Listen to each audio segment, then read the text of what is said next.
welcome to my story, where I tell my life story in 15-minute increments in webisode form. So I'm just telling my story, and hopefully I'm telling it the way that I'm telling it on purpose. It's reflecting my personality, the way that I am. It's reflecting me, the way that I'm telling my story, my uniqueness, my weirdness, the way that I don't know, I'm strange. Most people, when they tell their testimony, they just start with, I was a really bad person, and then Jesus came into my life and he made me a good person, and that's my testimony, how Jesus changed me. And I'm like, no, my testimony is my whole story. It's my whole dang story. So that's just the way it is. And I'm at the part of my story where it is really, really, really hard to tell you guys, because I don't relate with who I was back then. As I'm telling the story and I'm telling how I was a victim, I was in victim mode. I'm just like, oh, I'm just like, it wasn't Zach's fault that you lost your job, and you could have got it right back. And I didn't have to run away home. And but all these life lessons learned, they were learned, and I don't want to take them back, and I don't take them back for anything. I'm actually glad that I came back home, and in my healing journey, I think that it was a lot better that I was here.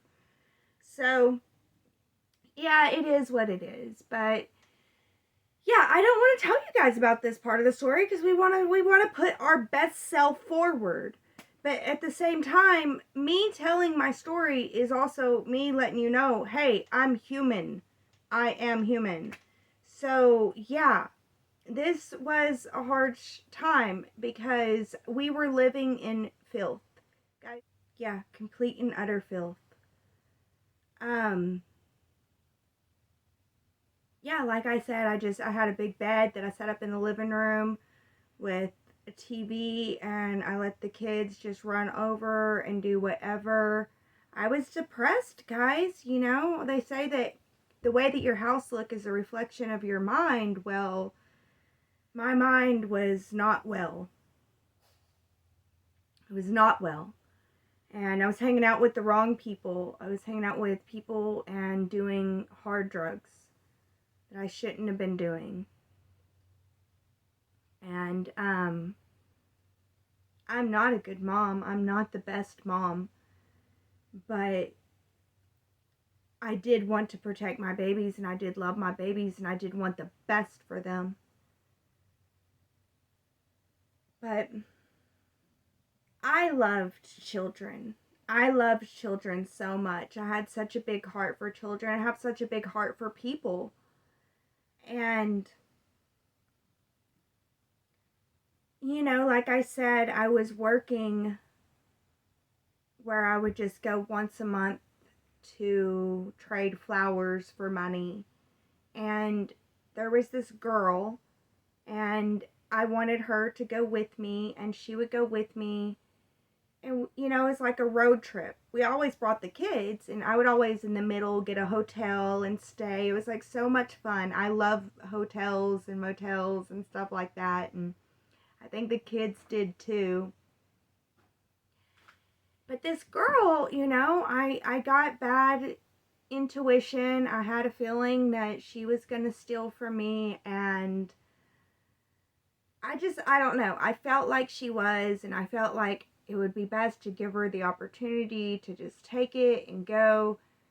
And I did, and she did. She stole from me. She stole more than I thought that she would. But she did end up stealing from me, and I ended up being empty-handed one month, and that was really embarrassing. And because I thought that she would just, because I was moving pounds and pounds, guys. I was moving hundreds of pounds, and so I thought she would steal a pound or two. And I guess she, because it's like a lot, but she found a way to steal pretty much all of it. I was the one with the pound or two. But yeah, that was a really harsh blow. And, they were like, this is strike one. We do have a strike three policy, which was really cool. I was working with black market people, guys. And I did see a lot of stuff going on with the black market. Black market is very real. It's alive. And, yeah. Government does not mean that you're not in the black market. I don't know. But, so, yeah, this girl had stolen a whole lot from me, and I cut her off, and I did forgive her, and I expected her to. I just didn't expect her to do that much, and it really kind of hurt. But after that, I was way more careful. I wouldn't let people in on what I was doing and what was going on, but also at the same time, we had neighbors move in my neighbor let these people move in with him, and they were a young couple who had 2 twin babies that were in the hospital because they were twins born a little bit early. And I loved the babies, and I loved being there for them, and I love helping people. And the reason why I bring up that first girl that stole from me is because later on, she was able to come back, and later on she was in a really dire situation, and I was there to help her, and she was shocked and surprised, and she said, "You're a Christian, huh?" And I said, "No, not at all. I am not a Christian, but I am someone that follows the way of love and forgiveness," is kind of how I felt back then. I kind of felt, I don't know. I felt like a pagan. So I would celebrate holidays in the pagan way. I would celebrate them for the seasonal change that they are, and different pagan aspects of the holidays.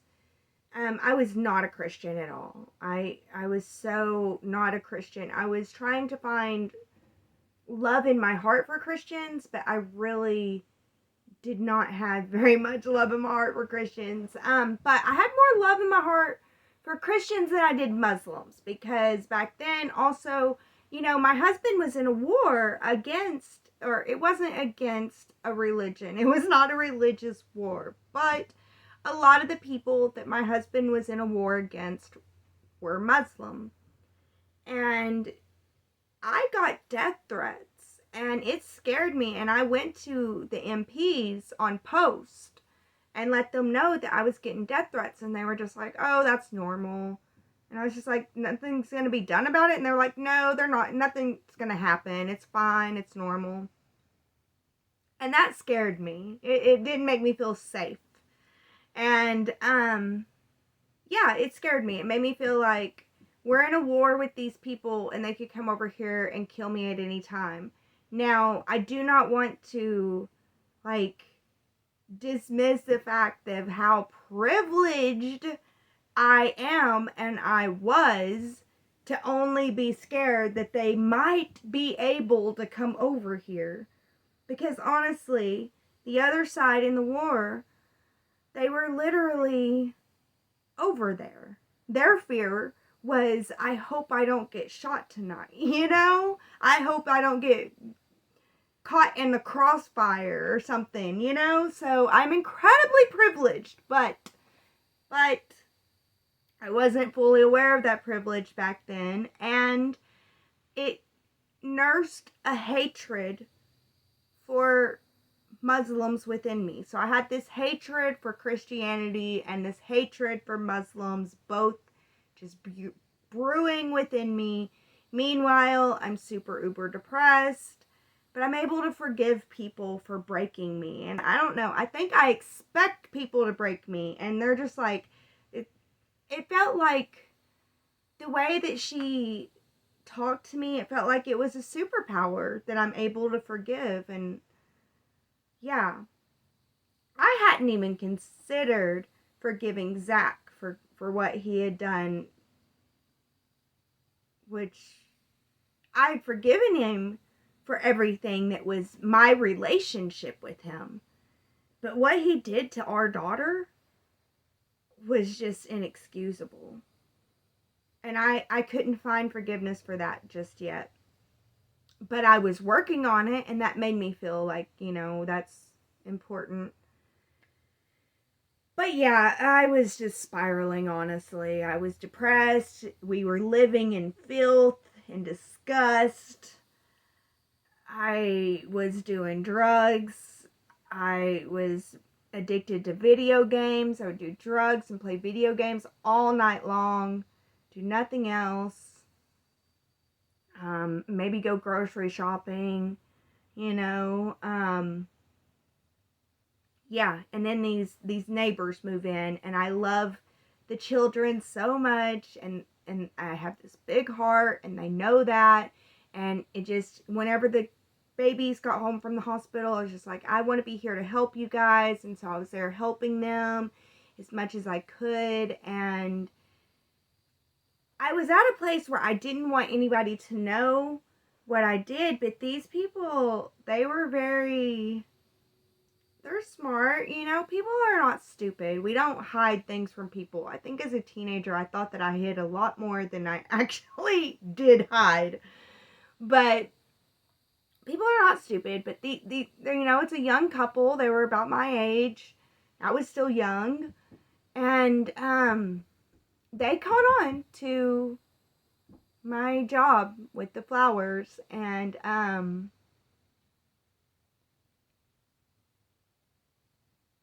yeah,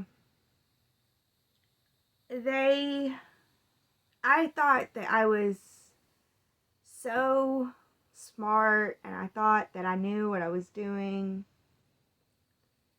Anyway, these people, they pretty much arranged a whole operation because they had to have watched me for a couple months to know exactly when to strike and everything. But yeah, they took everything. They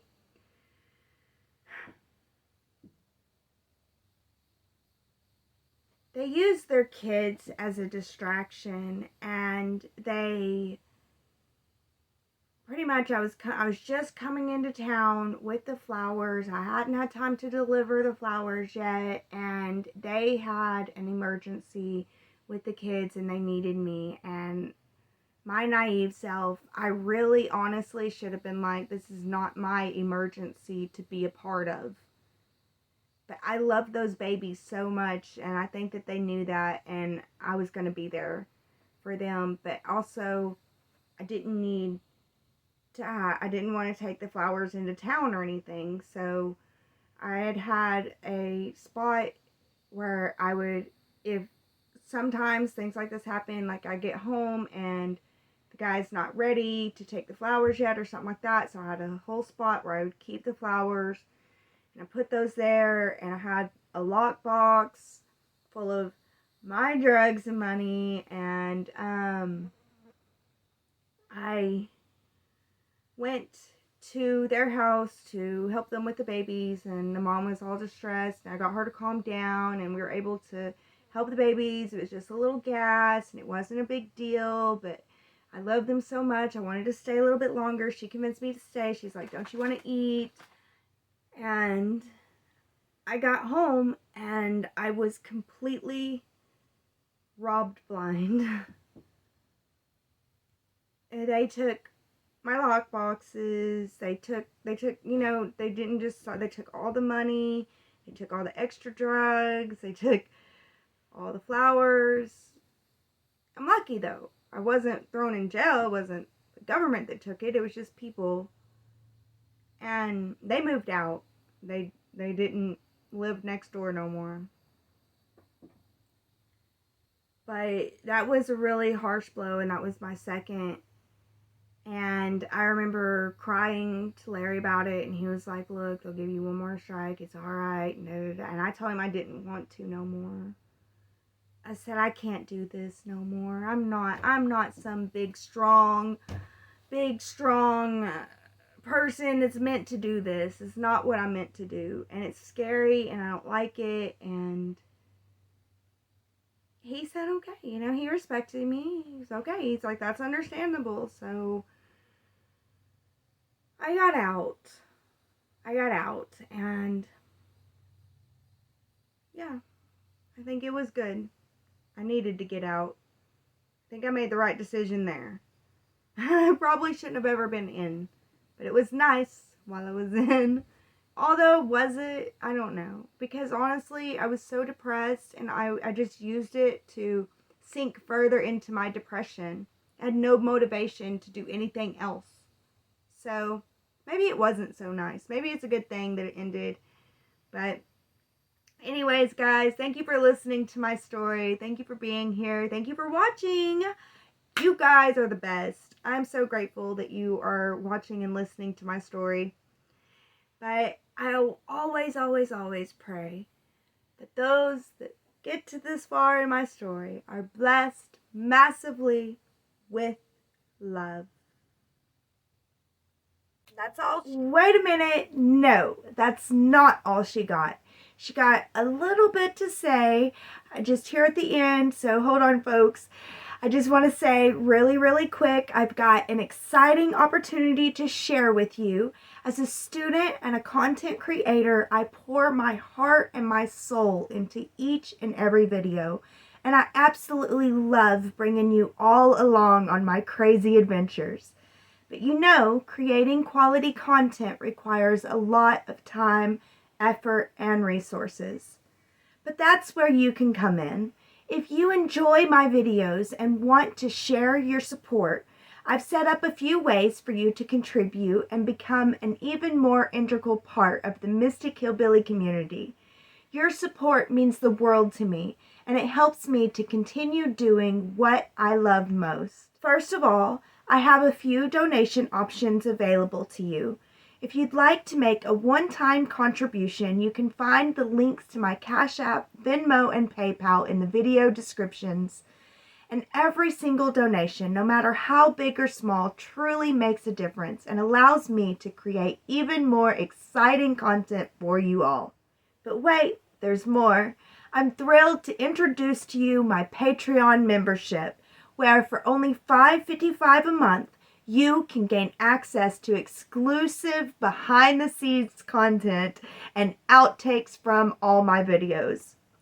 As a Patreon supporter, you'll get to see all the edits and behind-the-scenes bloopers that didn't make it in the final cut.